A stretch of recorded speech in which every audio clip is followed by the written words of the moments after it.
ওর কিছু বদভ্যাস ছিল, ওর জেনুইন কিছু বদভ্যাস ছিল যেগুলো আসলে ওকে আরও ক্রেজি করে ফেলছে, যেগুলো ওকে আরও মানে এমনি তো বাইরের মানুষ থেকে ট্রিগার্ড হইতো, ওই জিনিসগুলো ওকে আরও পেয়ে বসতো আর কি। এই বিষয়গুলো আসলে আমি জাস্ট মুখের কথা বলতেছি না, আমার কাছে প্রমাণ আছে। ইভেন আমি আপনাদেরকে এগুলো সব শেয়ার করব পরের ভিডিওতে with documents and all. Iqra triggered হইছে, ইকরা ট্রিগার্ড হইছে, কিন্তু সেটা আমি করি নাই। ইকরা ট্রিগার্ড হইছে আমারই কিছু ভাই ব্রাদার, কিছু কাছের মানুষ, যারা ওর আমার দুইজনেরই কমন সার্কেল, যাদের সাথে ইকরার আমি দুইজনই খুব ইন্টিমেট ছিলাম। ওরা ডে বাই ডে ওকে ট্রিগার করে করে আজকে এই জায়গায় নিয়ে আসছিল। এবং এই মানুষগুলা তো থার্ড পার্সন আমার জীবনে। একটা সংসার তখনই টক্সিক হয় যখন বাইরের মানুষরা ওই সংসারের মধ্যে ইনভলভ হওয়া শুরু করে, বাইরের মানুষগুলা ওই সংসারে হাজবেন্ডকে বা ওয়াইফকে ট্রিগার করা শুরু করে। তো এই মানুষগুলো সম্পর্কে আমি পরে অন্য একটা ভিডিওতে হয়তো বলবো, বা এই মানুষগুলো সম্পর্কে ওরা যারা নিজেদেরকে কাকরাইল মসজিদের ইমাম সাহেব মনে করতেছে, মনে করে আমার সংসারে ইন্টারফেয়ার করছে, তাদেরকে নিয়ে পরে কথা বলবো উইথ প্রুফ। কিন্তু এখন আসলে আমি এইসব বিষয়ে বা অন্য কাউকে এক্সপোজ রিভিল করার মতো আসলে মেন্টাল পরিস্থিতিতে নাই। আমি কতটুকু গুছায় কথা বলতে পারতেছি আমি সেটাও জানি না, কিন্তু আমি ইকরাকে সুইসাইড করতে ট্রিগার করি নাই, শি ওয়াজ ট্রিগার্ড। এবং এই বিষয়টা আপনারা, আমি যে স্ক্রিনশটগুলো প্রোভাইড করব ওই স্ক্রিনশটগুলো দেখলে আপনারা বুঝবেন, যেখানে একটিবারের জন্য আমি ওকে কোথাও বলি নাই যে আমি ওর সাথে থাকবো না। আর আমার পুরো কনভারসেশনে আমি কখনো ওকে গালিগালাজ করি নাই, আপনারা সেটা পাবেন না।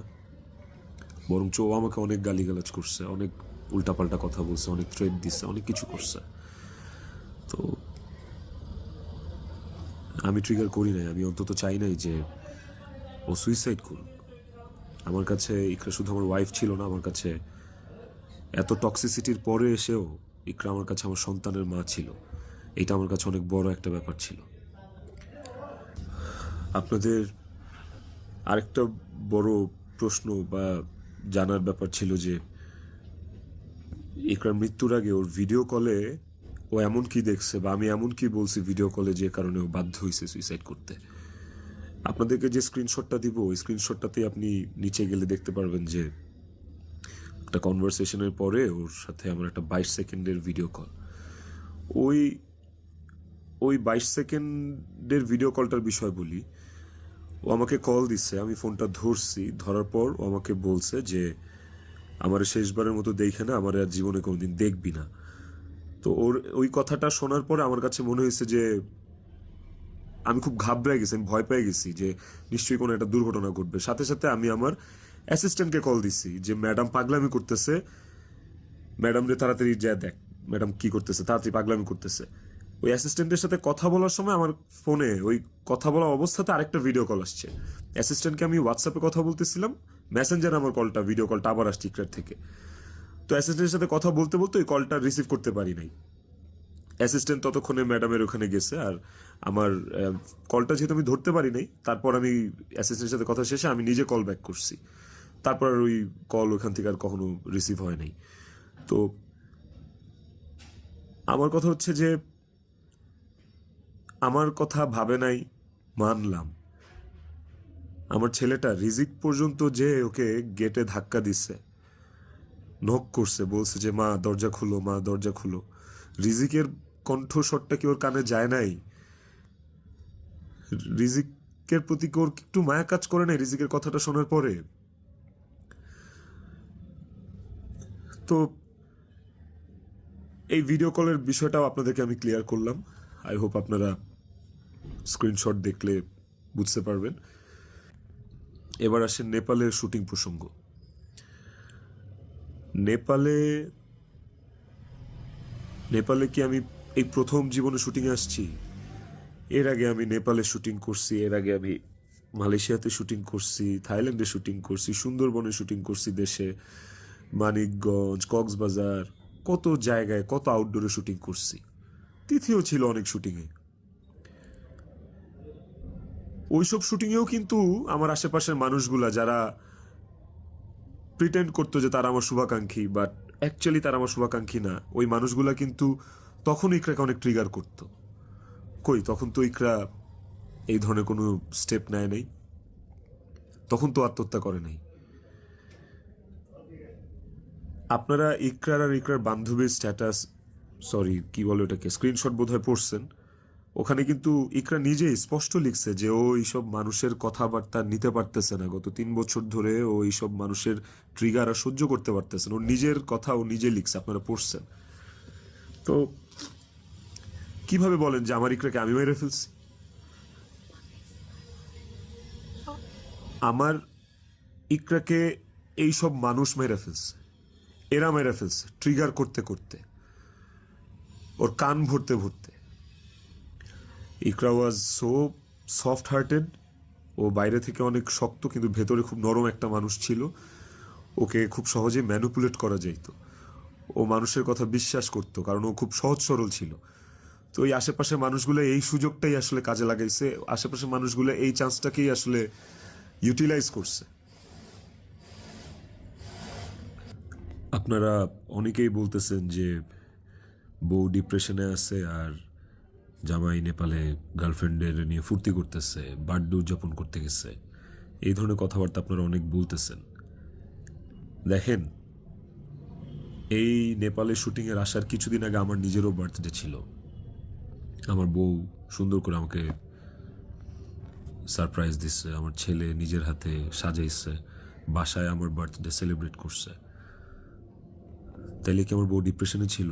ডিপ্রেশনে থেকে আমাকে এত সুন্দর সারপ্রাইজ দিয়ে আমার বার্থডে সেলিব্রেট করছে। ওই ছবিগুলো তো ফেসবুকে আছে, কিছুদিন আগের ছবি। আর নেপালের যে বিষয়টা, তার আগে বলি যে আমরা যারা ইন্ডাস্ট্রিতে কাজ করি, আমাদের যখন কারো জন্মদিন থাকে সেটের, সেটা যেই হোক, সেটা হিরো হোক, হিরোইন হোক, ডিরেক্টর হোক, প্রডিউসার হোক, একটা মেকআপ আর্টিস্ট হোক বা একটা প্রোডাকশন বয় হোক, আমাদের শুটিং সেটে যখন কারোর জন্মদিন থাকে, আমরা সবাই শুটিং টিম থেকে, শুটিং ইউনিট থেকে তার জন্মদিনটা সেলিব্রেট করার চেষ্টা করি। কারণ আমরা সবাইকে ফ্যামিলি মেম্বার মনে করি। কেক কাটি ওই মানুষটাকে খুশি করার জন্য। তো ওই শুটিংয়ের মধ্যে, নেপালের শুটিংয়ের মধ্যে তিথির জন্মদিন, একটা অ্যাক্টরের জন্মদিন, আমাদের নায়িকার জন্মদিন, ওইটা কেক কেটে সেলিব্রেট করাটা কি দণ্ডনীয় অপরাধ আমার জন্য? আর আমি তো সেলিব্রেট করি নাই, আমার তো সেলিব্রেশন ছিল না, পুরো ইউনিট সব কিছু অ্যারেঞ্জ করছে। আমি একটা কেকও দেই নাই, আমি একটা গিফটও দেই নাই ওকে। যে যার যার মতো গিফট দিচ্ছে, কেক আনছে, সুন্দর করে সবাই মিলে ইউনিটের পক্ষ থেকে আমরা ওর বার্থডেটা সেলিব্রেট করছি। এবং ওর বার্থডেটা যে সেলিব্রেট করছি সেটাও চেষ্টা করছি খুব লোকিভাবে করার। স্টিল অনেকে ছবি তুলছে, দিছে, বাট আমার কাছে মনে হয়েছে যে এই জায়গায় তিথির জায়গায় বিধি থাকতে পারতো, এই জায়গায় আমি থাকতে পারতাম, এই জায়গায় অনেকেই থাকতে পারতো। ধরেন, এই নেপালের শুটিংয়ে আসার কিছুদিন আগে আমার জন্মদিন ছিল, তখন আমি একটা শুটিংয়ে ছিলাম। সেই শুটিংয়ে আমার জন্মদিন কেক কেটে উদযাপন করছে সেটে। তো আপনারা কি বলবেন যে আমার জন্মদিন উদযাপনের জন্য ওই দিন শুটিং রাখা হয়েছে, শুটিং করা হয়েছে? আর নেপালের মতো একটা আউটডোর শুটে এমনি যাওয়া যায় না। একটা আউটডোর শুটের অনেক প্ল্যান লাগে, যেটা 1-1.5 মাস আগে থেকে করা লাগে। যে আউটডোর শুটের স্ক্রিপ্ট থাকা লাগে, অনেক কিছু আছে। আর্টিস্টদের স্কেডিউল, অ্যাকোমোডেশন, ট্রান্সপোর্টেশন, টিকিট, অনেক কিছু থাকে। সো বার্থডে উদযাপন করার জন্য নেপাল গেছি, এই কথাটাও আসলে যারা ইন্ডাস্ট্রির তারা আসলে এই কথাটা বলতে পারে না। বাইরের মানুষদেরকে আমি আর কি বলবো? তো এই বিষয়টাও আপনাদেরকে ছোট করে একটু ক্লিয়ার করলাম। আই হোপ এই জিনিসটাকেও আপনারা সহজ এবং সরলভাবে দেখবেন, এটাকে খুব জটিলভাবে দেখার কিছু নাই। আপনারা অনেক জায়গায়, অনেক ছবিতে, অনেক পোস্টে হয়তোবা দেখে থাকতে পারেন যে ইকরা এবং তিথি একই সাথে আছে, একই জায়গায় আছে, হয়তোবা কোনো পার্টিতে বা কোনো কফি শপে বা যে কোনো আড্ডায়। এরকম অনেক অনেক মোমেন্টস আমাদের একসাথে আছে, আমিও ছিলাম। এই আমার জন্মদিনে, আমার এই বছরের আগের বছরের জন্মদিনে সবাই ইনভাইটেড ছিল, সেখানে তিথিও ইনভাইটেড ছিল। যদি বিষয়টা এতটাই টক্সিক হইতো, তাইলে কি এই জিনিসটা এত সহজ হইতো একটা মেয়ের জন্য যে তার হাজবেন্ডের একটা মেয়ের সাথে রিলেশন, সেই মেয়েটাকে তার বার্থডেতে ইনভাইট করে, তার সাথে কফি খেয়ে, তার সাথে আড্ডা দিয়ে, জিনিসটাকে কেমন না বিষয়টা? এবং সেটা তো একবার দুইবার না, একাধিকবার। তিথির বিষয়টা নিয়ে যদি বলি, দীর্ঘদিন একসাথে কাজ করার কারণে, একসাথে স্ক্রিন শেয়ার করার কারণে আমাদের ইন্ডাস্ট্রিতে একটা আর্টিস্টের সাথে একটা আর্টিস্টের ভালো বন্ধুত্ব, ভালো বন্ডিং হইতেই পারে। তিথির সাথেও আমার খুবই ভালো একটা বন্ডিং ক্রিয়েট হয়েছিল এবং একটা নির্ভরশীলতার জায়গা আমাদের মধ্যে ছিল। তার মানে এই না যে আমি ইকরাকে ডিভোর্স দিয়ে তিথিকে বিয়ে করব। এই কথা না আমি কোনোদিন ইকরাকে বলছি, না তিথি কোনোদিন আমাকে এই কথা বলছে। সো এইটাকে এত জাস্টিফাই আপনারা করতে পারেন না।